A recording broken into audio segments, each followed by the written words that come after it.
હર હર મહાદેવ, જય માતાજી ખેડૂત મિત્રો. આપણા ગુજ્જુ ખેડૂત પરિવારમાં તમારા બધાનું સ્વાગત છે. અને ખાસ કરીને હવે ચોમાસું મગફળી જેવા પાકમાં પાયાના ખાતરમાં શું કરવું જોઈએ? ઘણા ખેડૂતનો મૂંઝવતો પ્રશ્ન છે પાયાનું ખાતર. એમાં ડીએપી, 1232 હોલ, એનપીકે જેવા ખાતરમાં ભાવ વધારો આવ્યો છે. જો એટલું ઉત્પાદન નથી થતું જેટલું રાસાયણિક દવા, રાસાયણિક ખાતરનું ખર્ચ થાય. ક્યાં ખાતર નાખી તો સસ્તું પડે અને આપને ઉત્પાદન પણ સારું મળે.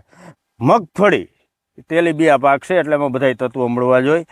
2-3 કોમ્બિનેશન બતાવે, એનાથી ઉત્પાદન પણ સારું આવે અને ખર્ચ પણ ઓછો થાય. એસએસપી સિંગલ સુપરફોસ નિલેશભાઈ સસ્તું છે અને રિઝલ્ટ પણ સારા છે. ફોસ્ફરસ આવી જાય છે, કેલ્શિયમ આવી જાય છે અને મહત્વનું સલ્ફર પણ આવી જાય છે. મિત્રો, એક લેવાનું છે એસએસપી સિંગલ સુપરફોસ વીઘે, જે 16 ગુઠાનો વીઘો છે, 20 થી 22 કિલો એ રાખવાનું છે.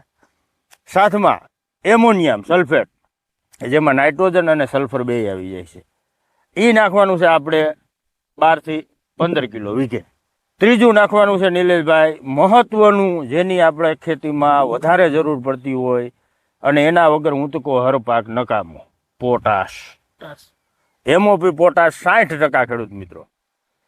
આ નાખવાનું છે આપણે વીઘે 8 થી 10 કિલો. બસ એટલું નાખવાનું છે. પણ અહીંયા એક વાત તમને કહી દઉં, બધેની જમીન હરખી ન હોય.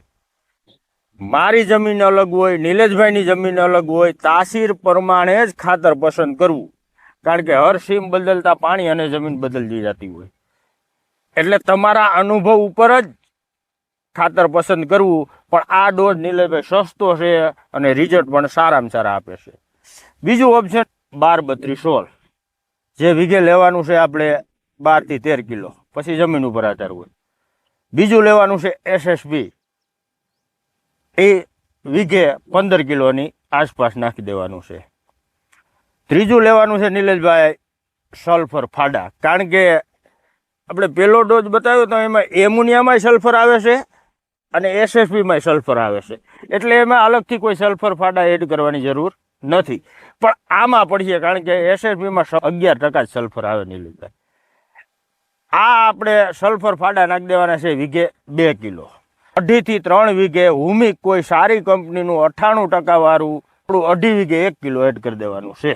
રાજુભાઈ, એક વખત પ્રશ્ન થાય છે મને, કોઈ 23 વાવતો હોય, કોઈ 39 વાવતો હોય, કોઈ 37 વાવતા હોય, તો એમાં બધાનું હરખું જ માપ હોય કે અલગ અલગ હોઈ શકે?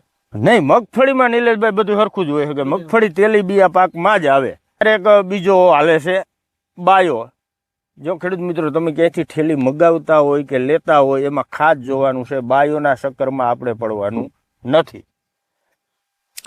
પછી કોઈ ઓર્ગેનિક કરતા હોય કે પ્રાકૃતિક ખેતી કરતા હોય તો નિલેશભાઈ એમાં એરડીનો ખોળ છે, મુરગીનું સરક છે, મકાઈનો ખોળ છે, પછી જીપ્સમ આવે છે. આ બધું તમે એડ કરી શકો. દેશી સાણિયું ખાતર હોય નિલેશભાઈ, એની આગળ તો કોઈ આવી શકે નહીં.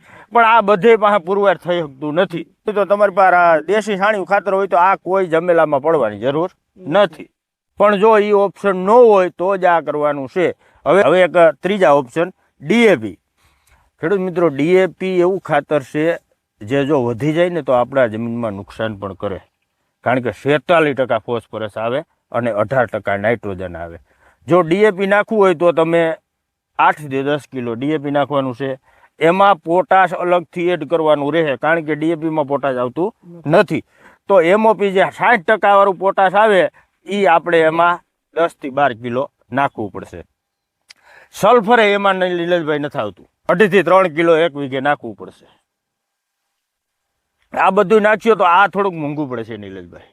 પણ જો કોઈને નાખવું હોય તો આ રીતે નાખી શકાય. હુમિક તો મિત્રો બધામાં નાખવાનું જ છે. હજુ ભાઈ, એક પ્રશ્ન મને હજી એક યાદ આવે છે. કેટલા ઓરવણા હાલતા હોય તો માં કોરામાં વાવી દે છે અને પછી ફુવારા મૂકે છે, તો એમાં પહેલા ખાતર વાવવું જોઈએ કે પછી ખાતર વાવવું જોઈએ? એમાં જો નિલેશભાઈ, તમારી પાસે પૂરતું પાણી હોય અને જમીનમાં પૂરો ભેજ હોય તો ઓરવાની પદ્ધતિ હું તો એમ કહું, પહેલા તમે જમીનને પલાટ દો, ખાતર વાવી દેવાનું, કાંઈ વાંધો નહીં. તમે શાહ નાખતા હોય ત્યારે ખાતર વાવી દો. ખાતર વાવી અને ફુવારા કા જેમ તમે પિયત પાતા હોય એમાં પાઈ દો. ટ્રેક્ટર હાલે એવું થાય એટલે વાવેતર કરી દો. પાછા 1.5 થી 2 કલાક ફુવારા મૂકી દો. આ ઉત્તમ રીત થાય. આપણે બધું ભેગું વાવીને નિલેશભાઈ તો આપણા બીને ક્યાંય ને ક્યાંય નુકસાન થાય. જો જમીન ભેજવાળી હોય તો નુકસાન ન થાય. તમે જ્યારે કોરામાં વાવતા હોય તે રાસાયણિક ખાતર અને બી બે ભેગું પડવાનું છે. જો એ 1 કલાક રહી જાય ને બે ભેગું તો એ બી ખરાબ થઈ જાય. યાદ રાખજો, રાસાયણિક ખાતર કેમિકલ યુક્ત છે. ઘણા કહેતા હોય કે થેલીમાં આપણે ઘાસનું નેદનું બી આવે, એ શક્ય જ નથી. તમારે ટ્રાય કરવી હોય તો મગફળી, ઘઉં કે કોઈનો એક દાણો ડીએપી 12-32 હોલમાં 2 કલાક રાખી દેજો, કાળો પડી જાય. તો સીધું તમે કોરામાં ખાતર ને મગફળી વાવવાનું કહેતા હોય તો મારી દ્રષ્ટિએ અને નિષ્ણાતોની દ્રષ્ટિએ એ યોગ્ય નથી. માઇકો રાજાના રાસાયણિક ખાતર કોઈ દિવસ ખેડૂત મિત્રો ભેગું આપી શકાય નહીં. માઇકો રાજા એક જૈવિક છે, જૈવિક ફૂગ છે, આપણી મિત્ર ફૂગ છે અને બહુ કામની ચીજ છે. પણ એ રાસાયણિક ખાતર ભેગું તો નિલેશભાઈ કોઈ દી આપી જ ન શકાય. આપવાથી એનો કોઈ મતલબ નથી. બિલકુલ તમારું માઇકો રાજા ફેલ. કંઈ આપવું તો કે તમારી મગફળી ઉગી ગઈ હોય, 10-15 દિવસની થઈ ગઈ હોય, જમીનમાં પૂરો ભેજ હોય અને જો થોડો વરસાદના છાંટા પડતા હોય, તાણિયા ખાતર અથવા માટી રેતી ભેગું ભેળવીને આપી દો, જબરજસ્ત રિઝલ્ટ આવશે.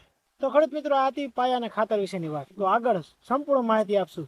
આપણે કઈ રીતના વાવેતર કરવું જોઈએ, બિયારણનો પટ કઈ રીતના આપવો જોઈએ, ક્યારે દવાનો છંટકાવ કરવો જોઈએ, કયા ખાતર આપવું જોઈએ, ક્યારે વોટર સોલ્યુબલ ખાતર નાખવો જોઈએ, તમામ માહિતી આપણા પેજમાં આવતી રહે. અને ખાસ કરીને આ વિડીયો શેર કરજો જેથી તમારે આ માહિતી મળતી રહે. અને અવારનવાર માહિતી માટે અમારા પેજને હજી પણ તમે ફોલો અને સબસ્ક્રાઈબ ના કર્યું હોય તો કરી લેજો, જેથી તમને પણ માહિતી આગળ મળશે. તમારો કોઈ પણ પ્રશ્ન હોય કોમેન્ટ કરજો, અમે એની ઉપર વિડીયો બનાવીશું અથવા કોમેન્ટનો જવાબ પણ આપશું.